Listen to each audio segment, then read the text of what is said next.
being recorded. Okay. Renu पहले अपने आप को इंट्रोड्यूस करो. Okay, sir. First, I would like to thank you for asking this question and giving me opportunity for introduce myself. My name is Ranu Tiwari. I am from Ghaziabad, UP, and I have done my graduation in BSc from University of Delhi. And I have an experience of 2.4 years in software testing as a QA engineer at ABC in Karnataka.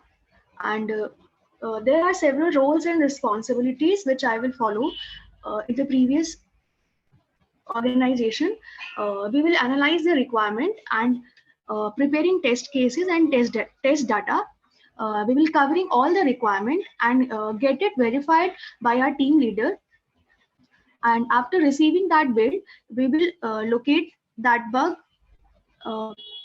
First of all, after receiving that build, we will perform smoke testing, and after smoke testing, we will go for the further testing. And if there is any defect during the testing, we will locate that bug in Jira and assign to the concerned developer. Then we retest that build, test cases, and perform regression testing to check that our previous functionalities are working fine or not. And we provide the status report on daily and weekly basis to the client and our product manager. So thank you. That's about me. Okay, great. Please tell me the difference between smoke testing and sanity testing. Okay. Smoke testing is done to verify whether our core or main functionalities are working fine or not, and it is an initial process to check that whether our build is stable for further testing or not. And it is also known as confidence testing, health checkup testing, and initial testing. And smoke sanity testing is it is a subset of regression testing, and it is done before the product release. In this testing, tester test 30 to 35% test cases of major functionality. So that is the difference between smoke and sanity testing. Okay. Please tell me the difference between regression testing and retesting. Okay. Retesting, it is done on the failed test cases, and it is done to verify whether our bug is fixed properly or not.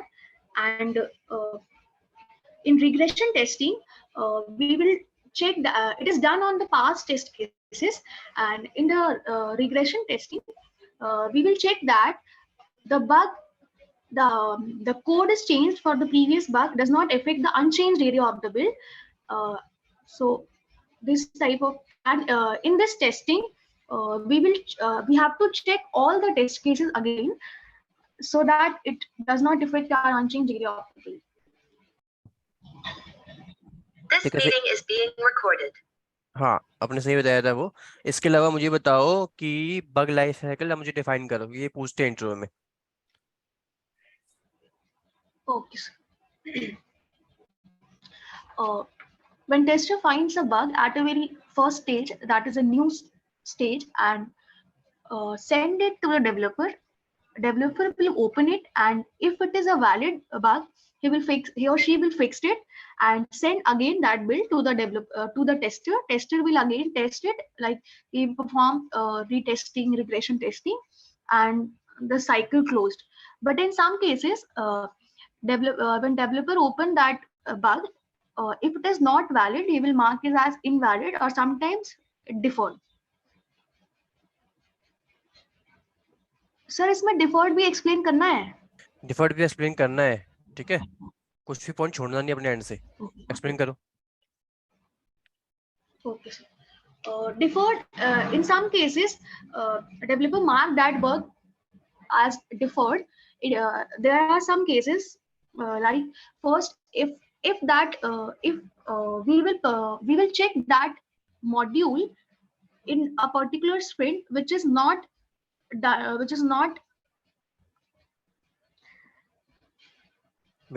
part of the current build or a sprint. Which is not part of the current build. So in this case, he will mark this as deferred. And if there is a change in user requirement related to that module, so then he will mark it as deferred. And if there is a minor defect, so he will also mark it as deferred. Okay ठीक है, सही चाहिए। अच्छा मुझे एक चीज और बताओ SDLC, क्योंकि ये भी पूछेंगे वो लोग। Okay. SDLC stands for Software Development Life Cycle. It is a process to check, to design and test high quality software that meet customer expectation and requirement within time and cost estimation. It has 6 phases. First is requirement analysis. Second is defining requirement. Third one is design. Fourth one is coding. Fifth one is testing, and the last one is deployment. सही है, ठीक है। Deployment कौन करता है? Tester. गलत, deployment developer करता है। डिप्लॉयमेंट मतलब Product होता है, हाँ नहीं नहीं नहीं, डिप्लॉयमेंट करता है डेवलपर। समझो क्या होता है बेसिकली, जैसा कुछ हमारा काम क्या होता है, टेस्टिंग करने का होता है। तो हमने टेस्टिंग करी, ठीक है, तो हमने ओके बोल दिया, भाई सब कुछ चीज सही चल रही है। क्लाइंट ने उसका यूएटी भी कर लिया, तो उसको भी लगा हाँ, सब कुछ सही चल रहा है। तब वो बोलता है ना क्लाइंट के, जो चीज आपने बनाई है उसको हमारे लाइव सर्वर पर डाल दो, यानी प्रोडक्शन सर्वर पर डाल दो। तो उसके इसमें हमारा जो डेवलपर है वो सब जो भी फंक्शनलिटी बनाई गई है उन सबको उठा के वो लाइव सर्वर पे यानी प्रोडक्शन सर्वर पे डाल देता है, जिसे बोलते हैं डिप्लॉय करना। तो कौन डालेगा? डेवलपर डालेगा, आपका काम नहीं होता है वो, याद developer. रखना। ठीक है, अगर आपने बोला कि टेस्टर, तो फिर वो आपसे पूछेंगे कैसे करते हो, फिर फंस जाओगे। तो ये चीज ध्यान रखो। इसके साथ एक चीज और बताओ मुझे, सस्पेंशन क्राइटेरिया जो पूछते हैं इंटरव्यू में। Okay. Testing can never be stopped, but in some cases we have to stop the testing, like if budget is not available and resource is not available. So in these cases we have to stop our testing. सही है, सही चाहिए। इसके साथ मुझे बताओ what is the difference between verification and validation. Okay, sir. In verification, we are checking that are we building the right thing, and in validation we are checking that have we built the right thing. And in verification,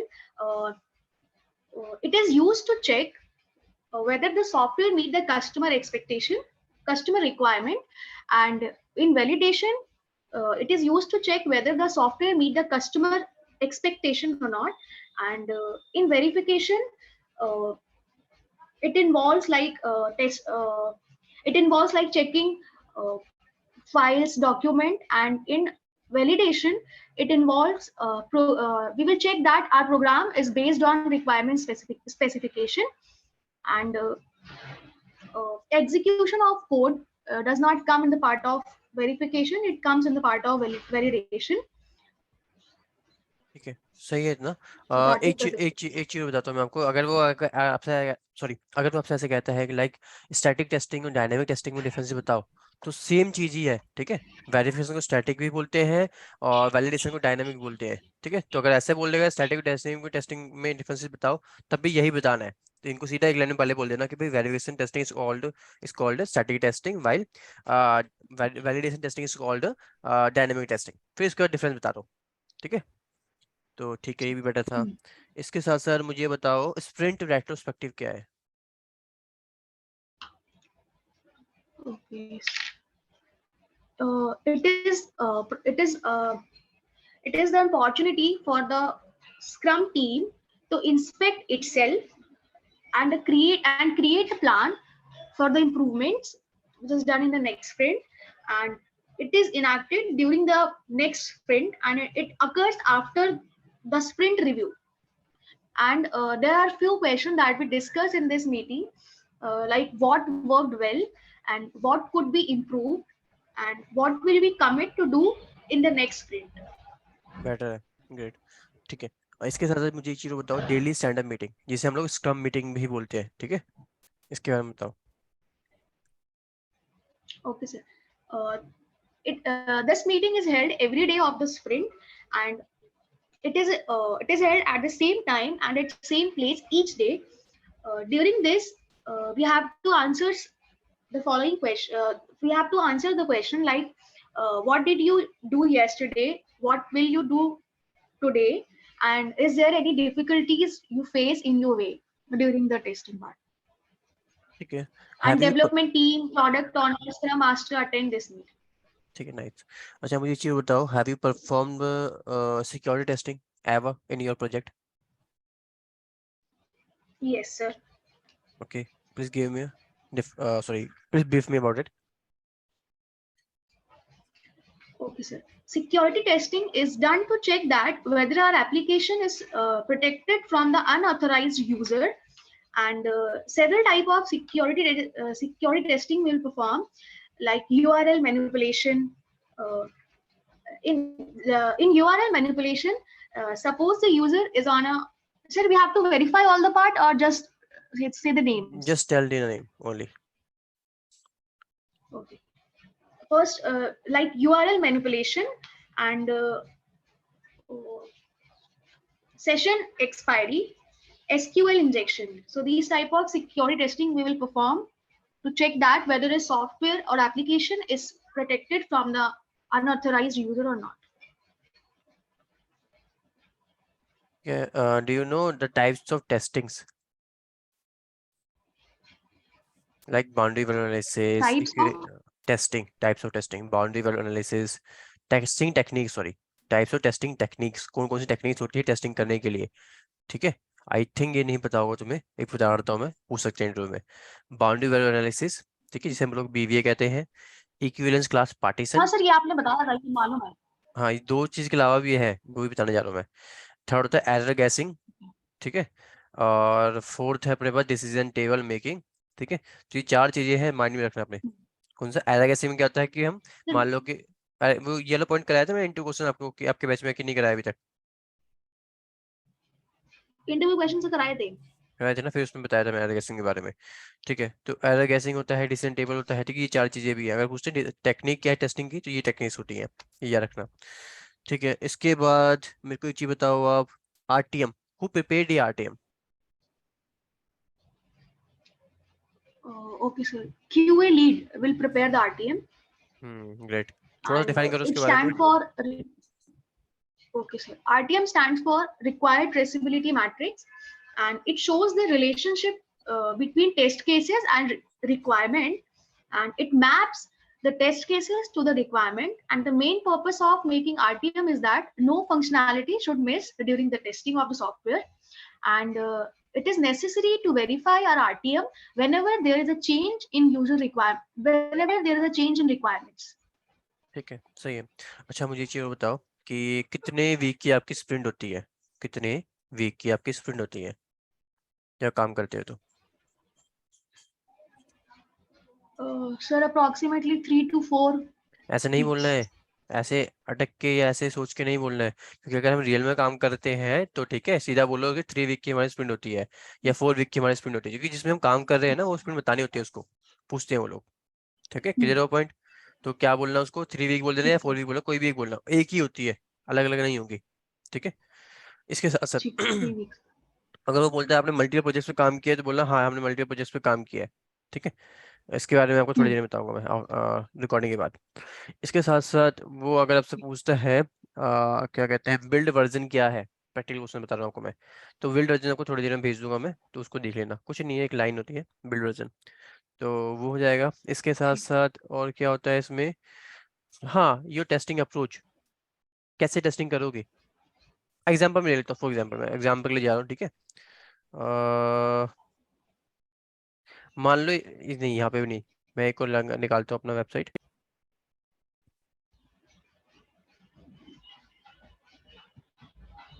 ये हमारे login page है, ठीक है। अब इसको कैसे test करोगे, what's your approach? Okay, sir.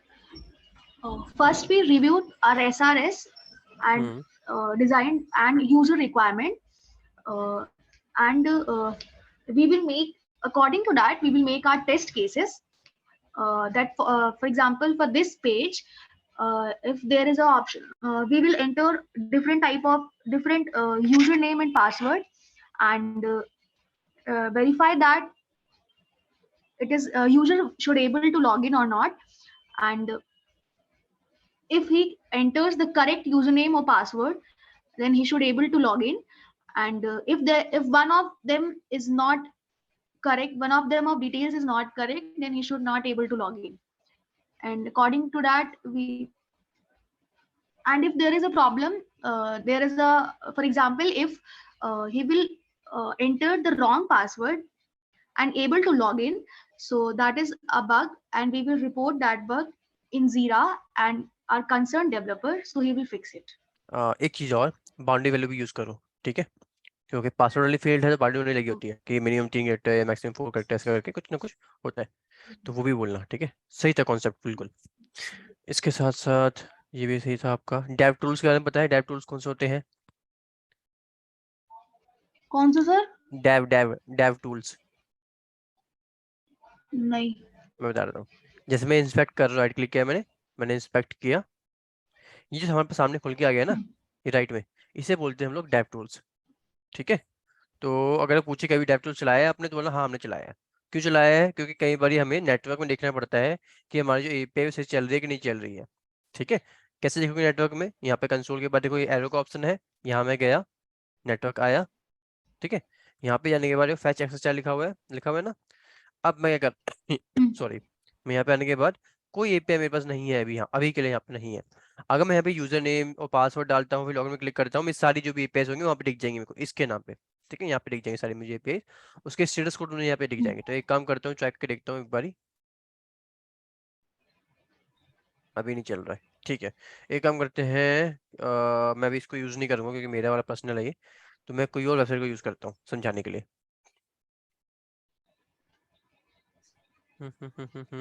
जावा को ले लेते हैं, चलो। सर एपीआई तो हमने पढ़ा नहीं है ना अभी, तो वो तो मुझे नहीं मालूम नहीं, नहीं है उसके एपीआई बारे की में। बात नहीं कर रहा अभी, मैं सिर्फ डेव टूल्स की बात कर रहा हूँ। एपीआई भी तो बहुत लंबा है, वो बाद में जाएंगे उसके ऊपर हम। तो सर वो पूछेंगे पूछ सकते हैं बट अभी? बहुत सिंपल चीज होंगी, इसमें ज्यादा कुछ नहीं पूछेंगे एपीआई में, वो डोंट वरी। देखो नेटवर्क पे जाएंगे हम लोग, नेटवर्क पे आ गए, ठीक है, जो समझाने चाह रहा था मैं। फैच एक्सेस 4 पे क्लिक करेंगे क्योंकि एक्चुअल एपीआई हमें यहीं से मिलती है, ठीक है, फैच एक्सेस 4 से। यहाँ हमने क्लिक किया हुआ है ऑलरेडी। अब मैं यहाँ पे डाउनलोड पे क्लिक करता हूँ तो यहाँ मेरी एपीआई चलनी स्टार्ट हो जाएंगी इधर, ठीक है। तो क्लिक करके देखते हैं हम, मैंने किया, चल गई, ठीक है। ये सब एपीआई मेरी चल रही है, ये इसके स्टेटस कोड है। इसको मैं थोड़ा जगह लेता हूँ, नहीं हो रहा, चलो हो ही रहा, कोई बात नहीं। तो ये इसके स्टेटस कोड ऐसे लिखे 200 200 200 200, ये क्या है? स्टेटस कोड है। ये सब हमारे एपीआई का नेम है, ठीक है, जिसे हम लोग एंड पॉइंट भी कहते हैं। एपीआई के नेम को हम लोग बोलते हैं एंड पॉइंट, इतना ही समझो बस अभी के लिए, ठीक है। एंड पॉइंट क्या होता है? बेसिकली एपीआई का जो नेम होता है, जैसे लॉगिन करने वाला जो लॉगिन लिख के यहाँ पे आ जाएगा, या यूजर डिटेल्स करके यहाँ पे आ जाएगा, तो वो सब क्या है? वो सब एपीआई के नेम्स है, ठीक है। इसको हम चेक, ऐसे ही डैशबोर्ड, इवेंट्स, ठीक है, ये सब क्या है? एपीआई के नेम्स होंगे जिसको हम एपीआई को टेस्ट करने वाले हैं ना, तो उनको बोलते हैं हम लोग एंड पॉइंट्स, कि इनको हमें चेक करना है और इनकी स्टेटस कोड यहाँ मेंशन होते हैं, ठीक है। तो इन चीजों को देखने के लिए हम लोग नेटवर्क का यूज करते हैं, यानी कि जो हमारा एक डेव टूल है उसको यूज करते हैं। बस इतना समझना, अब समझना है अभी के लिए, ठीक है। इसके बाद मुझे ये चीज बताओ कि लेटेस्ट वर्जन क्या चल रहा है अभी एंड्रॉइड के iOS के लिए? For Android it is Android 13 and for iOS it is 16.0.2. ठीक है। और क्या मतलब क्या न्यू क्या लेके आया ये जो नए वर्जन आए हैं ना? कुछ ना कुछ तो न्यू लेके आएंगे प्रीवियस वाले से। सर ये पढ़ना है मुझे, अभी मैंने देखा नहीं है। इसको नोट कर लेना, ठीक है, ये कर लेना, ठीक है। इसके बाद मुझे ये बताओ कि आपको बिल्ड कैसे मिलती है मोबाइल एप्लीकेशन केस में? Sir on our email. ठीक है, ईमेल पे मिला, ठीक है। तो उसके बाद कैसे प्रोसेस क्या है मतलब इंस्टॉल करने का? थोड़ा समझाओ मुझे। What's your build approach to install करने का? What's your approach to perform mobile application testing? पूरा प्रोसीजर समझाओ। Okay, sir. First, we review our SRS and design document. According to that, we will make our test cases for mobile application testing. And we receive handsets like iOS, Android from our organization to perform mobile application testing on it. And we will perform several types of mobile testing like usability testing, responsive testing, compatibility testing, security testing, etc. ठीक है, सही है। अगर bug मिलता है तो कैसे report करोगे? Okay, sir. यही पूछ रहा हूँ, बग मिलता है कैसे रिपोर्ट करोगे? Okay. Sir, we will report that bug on Jira tool and concerned developer. Hmm So, थोड़ा समझा रहा था मैं, यहाँ गलतियाँ कर रहे हो। बेसिकली क्या होता है इसके अंदर, बेसिकली क्या होता है इसके अंदर, माइक ऑफ करो अपना। माइक ऑफ करो ठीक। अपना। क्या होता है इसमें बेसिकली ना कि जैसे हम लोग मोबाइल एप्लीकेशन की टेस्टिंग कर रहे हैं, ठीक है, जब मैं टेस्टिंग करी, मान लो मेरी स्प्रिंट चल रही है अभी स्प्रिंट 1 करके, तो उसमें मेरे पास कुछ बग्स आए, ठीक है, मान लो 5 बग मुझे मिले, तो मैंने 5 के 5 बग रिपोर्ट कर दिए अपने डेवलपर को जीरा टूल के अंदर। तो अब वो क्या करेगा, वो उस बग को ठीक करके मुझे एक नई बिल्ड बना के देगा, ठीक है। तो पुराने वाली जो बिल्ड मैंने इंस्टॉल कर रखी है अपने फोन के अंदर, ठीक है, फोन कौन सा, जो कंपनी हमें डिवाइस देती है टेस्टिंग करने के लिए, उन डिवाइस के अंदर जो मैंने वो बिल्ड इंस्टॉल कर रखी थी मोबाइल एप्लीकेशन के लिए, तो पहले मुझे उन वाली बिल्ड को डिलीट करना पड़ेगा, फिर जाके मैं नई वाली बिल्ड को इंस्टॉल करूंगा मोबाइल फोन के केस में, मोबाइल एप्लीकेशन के केस में, ठीक है, जब हम टेस्टिंग करते हैं तो फिर उस बिल्ड को जब मैंने इंस्टॉल कर लिया नेक्स्ट वाली बिल्ड को, तो उसी में हम मैं करूंगा रीटेस्टिंग वगैरह सारी चीजें करूंगा, और उसमें अभी भी अगर कोई बग मिलता है तो फिर से रिपोर्ट करूंगा, फिर वो बंदा उसको फिर से ठीक करेगा डेवलपर, फिर दोबारा से नई बिल्ड बना के मुझे देगा, पुरानी वाली बिल्ड मुझे डिलीट करनी पड़ेगी, फिर मैं नई वाली बिल्ड को यानी जो मेरे को मिली है उसको इंस्टॉल करके फिर मैं उसके अंदर टेस्टिंग करूंगा। तो इस तरह से हमारा प्रोसीजर चलेगा, ठीक है। मोबाइल एप्लीकेशन के केस में क्या होता है कि आपको बिल्ड डिलीट करके नई वाली बिल्ड पकड़नी पड़ती है, डालनी पड़ती है उसके अंदर, ताकि हम उसके अंदर रीटेस्टिंग कर सके, क्योंकि जो हमने बग लगा के दिए होते हैं डेवलपर्स को फिक्स करके नई बिल्ड में हम देता है। वहीं पे वेबसाइट के अंदर क्या होता है, उसी में जो आपको यूआरएल मिला हुआ है उसी के अंदर आप टेस्टिंग कर रहे हो, वो उसी के अंदर डिप्लॉय करते जाता है सारी चीजें साइमल्टेनियसली, तो आपको नई बिल्ड की जरूरत नहीं पड़ती, वहाँ पे उसी में सारी चीज हो जाती है। बट मोबाइल एप्लीकेशन के केस में हमेशा नई बिल्ड की जरूरत पड़ती है, और वहाँ पे चीजें डिलीट करके पुरानी बिल्ड को डिलीट करके नई वाली बिल्ड हमें इंस्टॉल करनी पड़ती है। तो इस तरह से वहाँ पे हम काम करते हैं। क्लियर हुआ पॉइंट? yes, sir. ठीक है। कौन, मुझे चीज बताओ कि अब क्या सॉरी, कौन सी स्प्रिंट चल रही है आपकी? ठीक है, मान लो कोई ए प्रोजेक्ट है, कोई बी प्रोजेक्ट है, आपने जो दिखाया होगा, ठीक है, तो उसमें ए प्रोजेक्ट में कौन सी स्प्रिंट चल रही है, बी प्रोजेक्ट में कौन सी स्प्रिंट चल रही है, पूछते हैं वो लोग। मैं समझा रहा हूँ, उनको बोलना कि मेरे अभी ए प्रोजेक्ट के अंदर 15 स्प्रिंट चल रही है, बी वाले प्रोजेक्ट के अंदर 14 स्प्रिंट चल रही है, फिर ये 12 बोल देना, ठीक है, दोनों काम चल जाएगा, कोई रैंडम नंबर बोलना होता है। ठीक है, इसके बाद कौन कौन से टूल्स आपने यूज किए हैं टू परफॉर्म टेस्टिंग?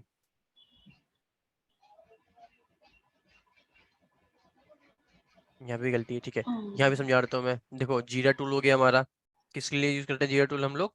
बग को रिपोर्ट करने के लिए। एक्सेल भी एक टूल होता है जिसके अंदर हम लोग टेस्ट केसेस लिखते हैं, ठीक है। थर्ड, हमारे पास वर्ड फॉन्ट या फॉन्ट फाइंडर वाला भी टूल है जिससे हम लोग यूआई टेस्टिंग करते हैं, दिखाया था ना मैंने, फॉन्ट वर्ड फॉन्ट वाला भी दिखाता हूँ कहाँ पे मैं, ये रहा, ठीक है, मैंने सेलेक्ट कर लिया, हाँ मुझे सर, देखना जहाँ है। पर हमें डिवाइसेस मिल जाते हैं। हाँ, जैसे मुझे देखना है कि भाई इसमें लॉगिन का कलर क्या यूज किया है, सारी चीजें क्या है, फॉन्ट फैमिली क्या है, यहाँ दिख रहा है मेरे को, सारी चीज दिखा रहा है मेरे को ये, ठीक है। तो ये एक टूल है जिसके बारे में पूरा बता रहा है मुझे, जीयूआई वगैरह सब कुछ बता रहा है इसके रिगार्डिंग, तो उसको बोलते हैं फॉन्ट फाइंडर, ठीक है। इसको मैं बंद कर देता हूँ फिर से, नॉट साइन इन बाबा, हाँ हट गया, ठीक है, ये हुआ। इसके अलावा ये सब हो गया है, बाकी सारे आंसर आपने दे दिए हैं, एक क्वेश्चन और देख लेता हूँ जो अच्छा बचा हो इसके अंदर, ठीक है, ये हो गया इंट्रोडक्शन में दे दिया आपने सही से, ठीक है। टेस्ट केसेस, मुझे लिफ्ट के ऊपर, ठीक है, मुझे लिफ्ट के ऊपर 3 नेगेटिव 2 पॉजिटिव टेस्ट केस बताओ। Okay, sir. So positive test cases will be uh, when you click when we click on a button, lift button, so then lift should stop at that floor. When you okay, button should be blinked when it is clicked, and uh, there's a service of alarm. There should be a service of alarm and warning alert. And negative cases will be if there is a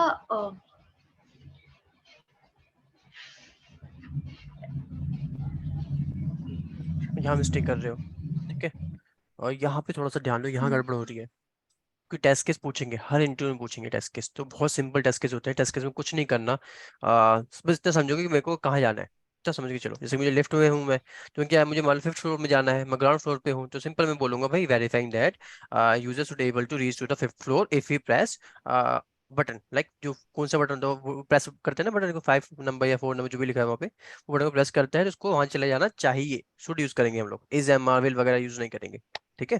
क्योंकि हम test description में बता रहे हैं उसको।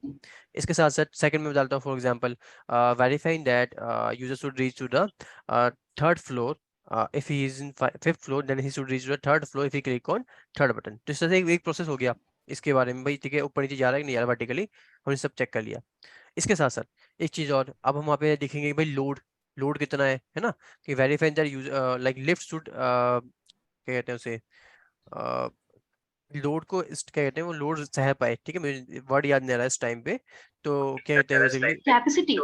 Capacity, हाँ, कि जो उसकी लिफ्ट की कैपेसिटी है इट शुड बी लाइक, जैसे मान लो एग्जांपल के लिए वहाँ पे लिखा हुआ 180 kg वो कर सकता है, तो लोड क्या नाम है, ये verifying that lift should capable to load 180 kg of load, ठीक है। तो इस तरह से हम बोलेंगे इसके अंदर, ये भी पॉजिटिव हो गया, इस तरह से अपनी पॉजिटिव बन जाएंगे। अब नेगेटिव की बात करूँ तो अगर आप देखोगे लिफ्ट में क्या होता है, जब प्रेस करते हो उसको तो थोड़ा टाइम लेता है ना उसको खुलने में, थोड़ा टाइम लेता है उसको बंद होने में, है ना, तो वो जो टाइम लग रहा है इसे बोलते हैं, अगर टेक्निकल वर्ड में बात करो तो इसे बोलते हैं डिले, कितना डिले हो रहा है उसके अंदर, कितना टाइम लग रहा है उस चीज को, उस दरवाजे को खुलने में, उस दरवाजे को बंद होने में, उसके रिगार्डिंग में नेगेटिव टेस्ट बता सकता हूँ कि भाई वेरीफाई, मान लो कि उसमें लगता है 10 सेकंड का टाइम उसको खुलने में उसको बंद होने में, दोनों केस में, तो मैं वहां पे लिखूंगा कि verifying that the door should open और क्लोज, शुड नॉट ओपन और क्लोज मोर देन 10 सेकंड, ठीक है, तो 10 सेकंड ज्यादा टाइम ना ले उसको ओपन और क्लोज होने के लिए डोर को। तो नेगेटिव हो गया हमारा ये।